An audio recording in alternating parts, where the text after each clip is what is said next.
दोस्तों नमस्कार। अभी हम बैठे हैं एक ऐसे चुनावी समीक्षा को लेकर जहां सोसाइटी को, एक समाज को बहुत बड़ी परिवर्तन की जरूरत है। जिस स्थिति में राजनीति का दोहरीकरण हो रहा है, राजनीति जिस दो मुखी राह पर चल रहा है, कहीं ना कहीं समाज में आज चिंता का विषय है, देश के लिए चिंता का विषय है। ऐसी स्थिति में हमारे बीच एक बहुत बुद्धिजीवी हैं जिन्होंने सोसाइटी को बहुत कुछ दिया है, दे रहे हैं।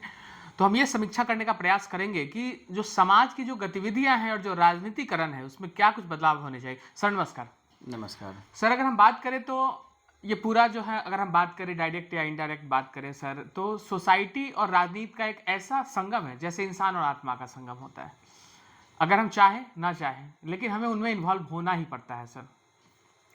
सर हम वो तीन चार चीजें आप बताएं सर, जो एक सामाजिक गतिविधि को लेकर और एक राजनीतिकरण में जो देखने को मिला। जैसे अगर हम बात करें तो राजनीति का मतलब होता है कि जो समाज के लिए अच्छा हो, जो बेहतर हो, वो सारी चीज़ें आज ऐसा कुछ नहीं दिख रहा है। सब अपने हिसाब का हथगंडा इस्तेमाल करते हैं। अगर आपके हिसाब से अगर कुछ बदलाव चाहे, आपको क्या तीन चार चीज़ें लगती हैं कि वो बदलाव होनी चाहिए राजनीति के अंदर, जो बेहतर हो सकता है, देश को बेहतर कर सकता है, बदलाव ला सकता है देश में?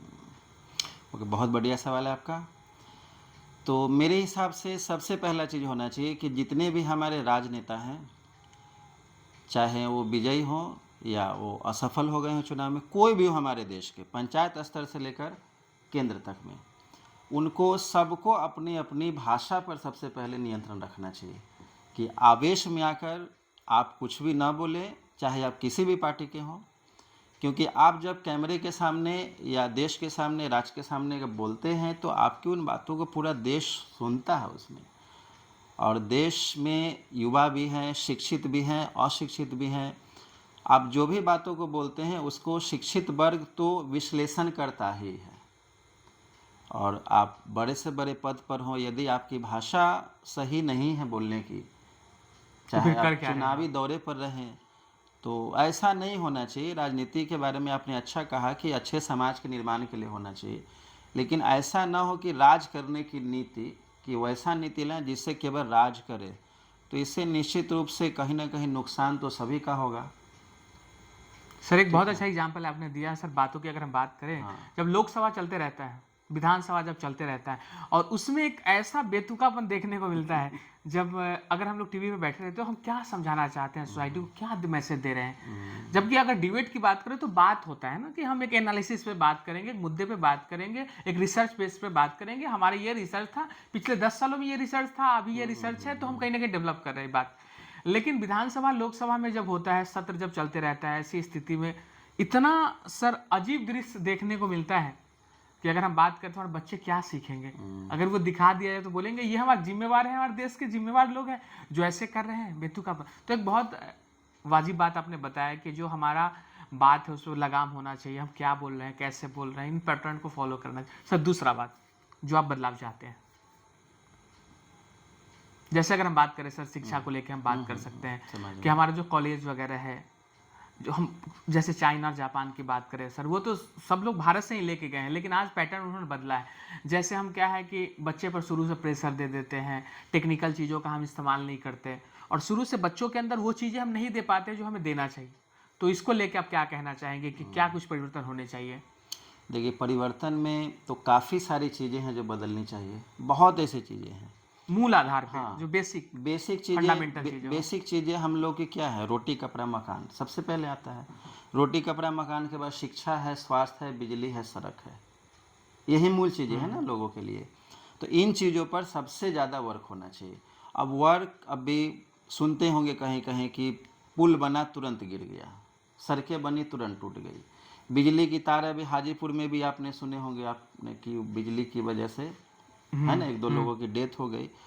तो मैं ये कहना चाहूँगा आपके चैनल के माध्यम से कि जो भी मंत्री जिस पोस्ट पे हैं, ये मेरा अपना निजी राय है, जो भी मंत्री जिस पोस्ट पे हैं और उनके अंडर में जो भी काम है उसका डायरेक्ट जाकर वो देख रेख करे। हाँ, निरीक्षण करें हाँ, उसका। जैसे अगर कोई हाई स्कूल है, शिक्षा विभाग के कोई मंत्री हैं, तो आप, मैंने आज तक नहीं देखा है, मैं बच्चों को भी क्लास से बताता हूँ कि ऐसा अगर 4-5 बार भी हो जाता, ठीक है, केंद्र से या राज्य से भी, कि डायरेक्ट जाकर स्कूल में वो पहुँचते, चाहे हेलीकॉप्टर से लैंड करे या बाई रोड जाए।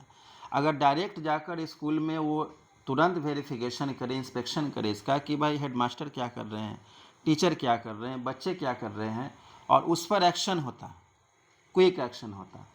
इसका क्या होता, न्यूज़ में जाता तुरंत, ऐसे ऐसे गए वहाँ पर तो ये चीज़ें हुई, तो एक डर बनता सभी जगह कि शिक्षा मंत्री वहाँ पहुँचे थे तो ऐसे हुआ। हॉस्पिटल में अगर स्वास्थ्य विभाग के जो मंत्री हैं वो डायरेक्ट अगर पहुंचकर एक्शन लेने की बात होती है तो ये वही लोग करेंगे जो देश को बदलना चाहते हैं, जो समाज में परिवर्तन लाना चाहते हैं। लेकिन अगर वैसे लोग बनेंगे कि नहीं केवल खुद के लिए परिवर्तन लाना चाहते हैं तो ऐसे काम फिर नहीं होंगे। और निश्चित रूप से जो भी काम होंगे सब में करप्शन के लिए तो खैर दरवाजा खुला है। हाँ, पूरा दरवाज़ा खुला हुआ है। अब तो लोग बोलते हैं कि इतना वो लेता है, इतना वो लेता है, इतना वो लेता है। तो बहुत बदलाव चाहिए, लेकिन बहुत कठिन कॉम्प्लेक्स है, ये बहुत मुश्किल है बदलाव। तीसरी बात है सर, खेल को लेके क्या कहना चाहेंगे? खेल को लेके क्या कुछ बदलाव होनी चाहिए देश में? खेल के लिए देश में बदलाव होना चाहिए, बिल्कुल होना चाहिए। जैसे अभी अपने यहाँ सबसे ज़्यादा क्रिकेट को लेकर है, बच्चों क्रेज के है, लिए एक अलग हाँ क्रेज है, लेकिन हमारे देश का राष्ट्रीय खेल हॉकी है। हॉकी के लिए क्रेज अपने देश में क्यों नहीं है? अगर हमारे देश का राष्ट्रीय खेल हॉकी है तो क्या हॉकी के लिए सभी राज्यों में, सभी जिलों में इसका कोई स्टेडियम वगैरह है कि नहीं है? हमने कितना व्यवस्था दिया है, चूँकि हमारा राष्ट्रीय खेल है, मैं इस पर जोर दे रहा हूँ। और ये सिर्फ क्या हाँ, पेन कॉपी बस पे लिख के ही जमा पेपर है। वर्क में राष्ट्रीय खेल, लेकिन क्या कितने बच्चे गांव में हैं जो हॉकी की तैयारी करते हैं? बहुत लोग तो जानते भी नहीं सर। हाँ, नहीं जानते हैं। तो खेल के ऊपर वर्क होना चाहिए, इससे बहुत ज़्यादा फ़ायदा भी है। बच्चों का फिजिकल वर्क होता है, फिजिकल वर्क होता है तो मेंटल वर्क होता है, बच्चों में डेवलपमेंट ज़्यादा होता है। अभी अगर हर ज़िले में, हर क्षेत्र में या पंचायत स्तर पर भी ये चीज़ें होने लगे तो बच्चा मोबाइल छोड़कर निश्चित रूप से उस तरफ जाएगा और देश विकास करेगा। सर अगर हम बात करें स्पिरिचुअल चीज़ों की, जो आध्यात्मिक चीज़ों की बात करें, किसी भी धर्म को लेके हम बात ना करें, मतलब एक सेपरेट बात करें, जैसे कि पहले बहुत सारे क्लास वगैरह में स्पिरिचुअल चीज़ें पढ़ाई जाती थी, उसको लेके क्या कहना चाहेंगे? क्योंकि हटा दिया गया है, बहुत नगण्य है। तो क्या पहले जो करिकुलम था, जो पहले पढ़ाने का एक डायग्राम था, वो पहले सही था या अब सही है? पहले भी सही था, आज भी सही, समय के हिसाब से परिवर्तन होते रहता है। आज टेक्निकल चीज़ें ज़्यादा हो गई है, अब स्मार्ट वर्क का टाइम है। जैसे अभी क्या करें, स्मार्ट वर्क ही कर रहे हैं हम लोग, है ना? तो समय के साथ साथ चीज़ें बदलनी चाहिए। अब स्कूल में, ट्यूशन में या कोचिंग में एक समय सीमा निर्धारित होती है, उसमें आपको सब चीज़ें लेकर चलनी है। अगर हम आप जो चीज़ें बता रहे हैं उन चीज़ों के लिए अगर एक घंटी बना दें और उसके बदले में कोई स्किल डेवलपमेंट का हम कर दें तो उन चीज़ों से तो बच्चा कुछ नहीं करेगा स्पिरिचुअल वाले से, लेकिन स्किल अगर उसका डेवलप हो जाए तो निश्चित रूप से उसके लिए आगे के लिए अच्छा लेकिन है। सर मोरल वैल्यू की हाँ, जरूरत मोरल अलग चीज़ है।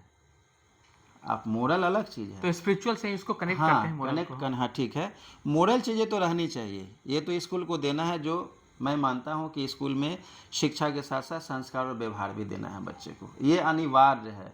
इसके बिना आप आगे नहीं बढ़ सकते हैं। फिर बच्चे कहते हैं नौ किताबी कीड़ा की तरह, सुनते होंगे कभी कभी कि बच्चे सक्सेस हो गए। एक बार पेपर में आया था कि अमेरिका में एक आर्मी में थे, उनके 2 बेटे रहते थे। जब माँ बीमार पड़ी ना तो मैसेज गया वहाँ पर, तो बड़ा बेटा कहता है छोटे को कि तुम माँ वाले में चले जाओ, पिताजी फादर को वाले। कुछ होगा तो मैं चला जाऊँगा। तो यहाँ पर मोरल कहाँ है? फिर मोरल तो जीरो हो गया यहाँ पर, है ना? छोटी छोटी बातें, जैसे पिताजी खड़े हैं, बच्चे कुर्सी पर बैठे हैं, माता पिता से ऊंची आवाज़ में बात करना, ये सब चीज़ें नहीं होनी चाहिए। मैं तो कहूँगा जो गांव में छोटे छोटे स्तर पर सुनते होंगे कि पिता के होटल में खा रहा है, पिता के पैसे पर ऐश कर रहा है, जितना पिता बच्चों के लिए करते हैं बचपन से लेकर जब तक बच्चे रहते हैं, अगर उतना ही साल बच्चे पिताजी के लिए कर दे हर बच्चे, तो मुझे नहीं लगता है किन्हीं को भी बुढ़ापे में कोई समस्या होगी। 25 साल तक तो बच्चे की देख रेख हर पिता करते हैं। तो जब पिता बूढ़े होते हैं किन्हीं के, तो उस समय यदि 25 साल बच्चा कर दे, 60-62 के आसपास रिटायर होते हैं, तो 80-85 तक तो चले ही जाएंगे, लेकिन इसका रिटर्निंग तक नहीं हो पाता है। तीसरी बात अगर हम बात करें सर यातायात को लेके, कहाँ दूसरे देशों में, जापान और चाइना की अगर हम बात करें, या दूसरे अलग किसी भी देशों में जो थोड़ा भी पंक्चुअल है, वहाँ बहुत टाइम का वैल्यू है।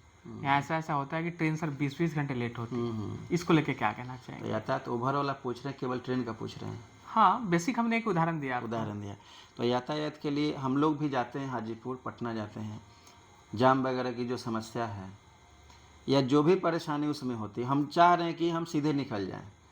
तो इसमें गवर्नमेंट या प्रशासन को तो करना ही है, साथ साथ आम आदमी को भी इसमें सहयोग करना होगा। हम सब की हाँ, सबकी, जैसे आप बड़े बड़े शहरों में जाएंगे तो वहाँ एक बीच में लाइन खिंचा हुआ रहता है, उसके बाद जाएंगे तो आपको फाइन लगेगा। लेकिन अपने यहाँ लोकल क्षेत्र में क्या है, गाड़ी लाइन से लगी हुई है, 4 व्हीलर 2 व्हीलर सब चला गया, वही जाकर आगे जाम कर देता है। मैं जाता हूँ तो मैं नहीं जाता हूँ, आप जान लीजिए। जब भी जाम रहती है तो मैं कोशिश करता हूँ उस लाइन में ही रहने का। कभी कभी वाइफ रहती है साथ में, बोल भी देते हैं आप तो गांधी जी बन गए, पूरा लाइन में जा रहे हैं। सुनने को मिला है मुझे एक बार कि आप लाइन में क्यों जा रहे हैं, हाँ, सब लोग आप रूल सब तोड़ लोग रहे हैं, जा आप रहे हैं क्यों तो ऐसा आप कर इधर रहे से हैं? क्यों नहीं जा रहे हैं। हम बोले हम नहीं जाएंगे, हम देखते हैं कि उससे आगे हम रहते हैं कि मैं आगे रहता हूँ, यही देखना है ना। वो जाके वो जाम ही करेगा, आगे जाम वो खोल नहीं रहा है। हाँ, सही बात। तो आम लोगों को इसमें सबसे पहले सहयोग देना होगा। उसके लिए मूल चीज़ जड़ शिक्षा है। बच्चे को शुरू में ही सीखना होगा कि भाई अगर हम रूल तोड़ कर जाते हैं तो इसका परिणाम क्या नेगेटिव क्या होगा। होगा। हाँ, सबसे ज़्यादा सर, हमारा सहयोग करना चौथी होगा। बात की जाए तो स्वास्थ्य की बात की जाए, स्वास्थ्य को लेकर अगर हम बात करें तो देश में बहुत सारी चीज़ें बहुत तेज़ी से बढ़ रहा है। बतौर हम बात करें तो यहाँ ऐसी दवाएं हैं जो दूसरे देश में बैन कर रखा है, दूसरे देशों में लोगों को नहीं दिया जाता, जानवरों को भी सर बतौर नहीं दिया जाता, यहाँ वो हम इंसानों को दे रहे हैं। तो इस पे क्या कहना चाहेंगे आप? ये तो जिनके अंडर में उनको सबसे पहले रोक लगाना होगा। बिल्कुल उन पर होना हाँ, चाहिए, और जहाँ थोड़ा हमें भी स्वास्थ्य को लेकर थोड़ा अवेयर होना चाहिए। हाँ, जिनके अंडर में वो दवाएं हैं, जहाँ से वो लागू होती है कि ये दवा इस देश में चलेगा, रोक तो सबसे पहले उन्हीं को लगाना पड़ेगा ना। अगर हमारे देश में कोई नशा का चीज़ अगर वितरण हो रहा है ना, फैक्ट्री में बनता है, खुलेआम बिकता है, बिल्कुल बहुत ऐसा चीज़ बिल्कुल सर, है बनता है। खुलेआम टंगा रहता है, और देखते हैं गुटखा वगैरह। तो इस पर प्रतिबंध कौन लगाएगा, हम आप तो नहीं लगा सकते ना। बिल्कुल सर, जिसके पास पावर है वो। पावर है वही लोग लगा सकते हैं। आज अगर देश में चाहे कि ये चीज़ें आज से बंद हो जानी चाहिए तो बंद हो जाएगी। सही बात है। हाँ, मैं कोई पार्टी के पक्ष में नहीं हूँ, नहीं ना कोई, मैं कोई पार्टी के हाँ, कोई विरोध में पार्टी हूँ, ठीक है। विपक्ष की कोई बात हाँ, नहीं है, एक मैं ओपन जो हाँ होना चाहिए मैं बोल रहा सोसाइटी हूँ के कि लिए। अगर कोई नियम लगा दिया जाता है कि आज रात इतने बजे से ये चीज़ करना है, जैसे नोटबंदी में तो देश मानता है कि नहीं हाँ मानता बिल्कुल, है, नोटबंदी बिल्कुल की अगर देश बात करें, मानता बहुत है। सारी चीजें हैं। उसी तरह से हम अगर कुछ नियम को लगा दें कि आज से इस देश में ये चीज़ें की फैक्ट्री बंद कर देनी है, आप दूसरा चीज़ का फैक्ट्री खोली हुआ है, इसको बंद कर दीजिए, तो क्या नहीं होगा? बिल्कुल होगा, 100% होगा। यदि हम चाह जाएं तो एकदम कोई इसको नहीं रोक सकता। आज के आज देश में सारा चीज़ ठीक हो सकता है, इसके लिए एक्शन लेना ही पड़ेगा, और एकदम ये जमीन धरातल स्तर पर लेना पड़ेगा। अंतिम और पांचवा सवाल सर, कि जो पक्ष और विपक्ष को लेके जब चुनाव होता है, राजनीतिकरण होती है, तो एक अलग माहौल होता है, लोग यहाँ तक कि खून खराबे तक हो जाते हैं। ऐसे स्थिति में आप क्या कहना चाहेंगे देश को? देखिए, देश को इसमें मैं ये कहना चाहूँगा कि अभी से आप पहले वाले चुनाव में जाइए, शुरू में जाइए, और आज़ादी के बाद से उस वक्त के चुनाव और अभी के चुनाव में बहुत ज़्यादा अंतर है। मैं तो कभी कभी बोल देता हूँ कहीं कि अभी का जो चुनाव है विकास से आकर गाली पे रुक गया है। सही नहीं बात है। तकना, विकास से शुरू हुआ था ये चुनाव और गाली पे हाँ, आके लोग बड़े रुक बड़े गया लोग है। मंच से ऐसा काम हाँ, करते हैं ठीक तो है, तो गाली पे आके रुक गया है। तो चुनाव का जो परिभाषा है वो बदल चुका है, पहले वाली बात है नहीं। तो पक्ष विपक्ष दोनों को इस बात का ध्यान रखना चाहिए, चूँकि आप जो भी कर रहे हैं वो बच्चे देखकर सीख रहे हैं। आज आप हैं, मैं बहुत बड़ी बात बता रहा हूँ, आज आप हैं, आपका एज 30 40 50 60 70 होगा, आने वाले वक्त में आप नहीं रहेंगे। कोई यहाँ अस्थायी रूप से इस धरती पर नहीं है, लेकिन आप जो इस देश के लिए, इस राज्य के लिए, हिंदुस्तान के लिए जो छोड़ कर जा रहे हैं, एक इतिहास बन रहा है। वो अतुल्य है। हाँ, तो आपको देख कर बच्चे सीखते हैं, है ना, कि वो ऐसे बोल रहे हैं, उन्होंने ऐसे बोला। तो चुनाव में अगर इस तरह का अगर होगा तो निश्चित रूप से आगे जो पीढ़ी आएगी वो तो और ज़्यादा गड़बड़ करेगी फिर। तो वो यदि अपने चुनावी जो सभा होती है या जो भी बोलते हैं, तो मैं तो कहूँगा कि वो आरोप एक दूसरे पर लगा रहे हैं, उसको मर्यादा में रख के लगाएं, भाषा पर नियंत्रण रखें, और ये हमेशा ध्यान में रखें कि इस देश के छोटे छोटे बच्चे और विद्यार्थी भी देखते हैं आपको, है ना। हम लोग अच्छे शिक्षा की बात करते हैं, और जब बच्चे सुनेंगे उन चीज़ों को कि हमारे देश के नेता ऐसे बोल रहे हैं, तो क्या असर उन पे पड़ेगा फिर। बिल्कुल सही बात। हम अपने बच्चे को सिखाते हैं कि वैसे माहौल में नहीं रहना है, तुमको नहीं जाना वैसे बच्चों के साथ, लेकिन जब टीवी पे अगर वो चीज़ चलने लगेगा, देश का माहौल ही बदल जाए। हाँ, टीवी पे अगर चलने लगेगा वो चीज़, तो मैं उसको अब कैसे ठीक करूँगा। सही बात। मैं कैसे चाहूँगा कि मेरा बच्चा ठीक हो जाएगा। मैं तो कहता हूँ कि ये तो ओपन चैलेंज है सारे अभिभावकों के लिए, सभी पिता के लिए, माताओं के लिए, कि आप अपने बच्चे को अच्छा संस्कार देकर बताइए। पढ़ाई तो वो कर लेगा, लिखना पढ़ना सब बच्चा सीख जाता है, कमा कर सब खा लेता है, लेकिन बच्चे को एक अच्छा संस्कार आप दे दीजिए, व्यवहार दे दीजिए, ये सबसे बड़ा चैलेंज है। हाँ, बहुत टफ है ये चीज़ें आप नहीं दे पाइएगा, बहुत मुश्किल हो गया। तो चलिए चलते चलते हमारी ये समीक्षा इस नतीजे पर पहुंचे कि जो भी बड़े बदलाव है छोटे स्तर पे होने चाहिए, और छोटे ही बदलाव आने वाले समय में दुनिया को एक नया रूपरेखा दे सकता है। चलते चलते नमस्कार, जय हिंद, जय भारत। नमस्कार।